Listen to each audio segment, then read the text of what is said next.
What's your I did not see that one coming story? For almost a year, my daughter Nia kept telling me there was someone in her closet at night. She was 7 years old and had always been a brave kid. Slept with the lights off since she was 4. Never scared of thunderstorms. But right after we moved into our new house last spring, she started waking up at 3 a.m. crying, saying she could hear someone breathing in her closet. My husband Kate and I did all the normal parent stuff. We checked the closet every night. We left a nightlight on. We told her it was probably the house settling. We even let her sleep with our old golden retriever Biscuit for 2 weeks. Nothing worked. Every couple of nights, same thing, same time, same story. Someone was breathing in her closet. After about 4 months of this, I took her to a child therapist. The therapist said it was probably anxiety from the move. New house, new school, new bedroom. She said Nia would grow out of it. So we tried to be patient. We bought her a nightlight shaped like a moon. We read her calming stories. Kate even installed a video baby monitor in her room so we could check on her from our phones. That's when things got weird. On the monitor footage, you could hear Nia crying at 3 a.m., but you could also hear something else.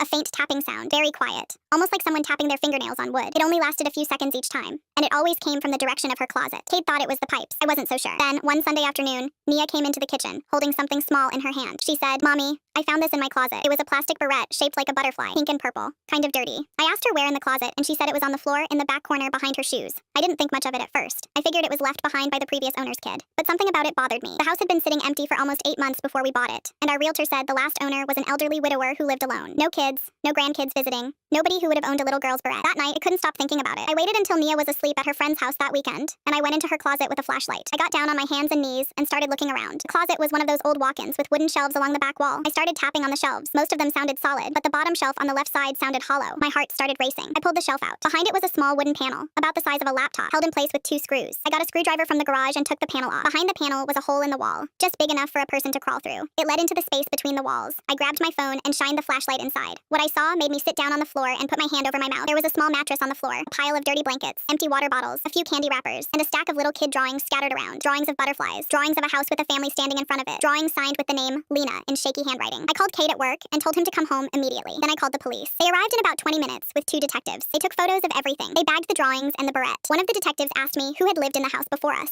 I told him what the realtor told me, an old man living alone. He wrote it down and asked me if we'd ever met the old man. We hadn't. He died before the house went on the market. 3 weeks later, the detective called me and asked if I could come down to the station. When I got there, he sat me down in a small room and slid a photograph across the table. It was a school picture of a little girl, maybe 6 years old, with brown hair and pigtails and a big gap-toothed smile. She was wearing a pink and purple butterfly barrette. He said her name was Lena Voss. She had disappeared from a park 2 towns over in 2011. She was never found. Her case had gone cold years ago. The old man who had lived in our house had been questioned back in 2011 because his truck was seen near the park that day. But he had an alibi and there was no physical evidence, so they let him go. He lived in that house alone for 12 more years before he died. The detective told me they had gone back into the walls with a full forensic team. Behind the space where the mattress was, there was another panel. And behind that panel was a small crawl space that led down under the house. That's where they found her. Nia's closet had been sharing a wall with Lena for 12 years.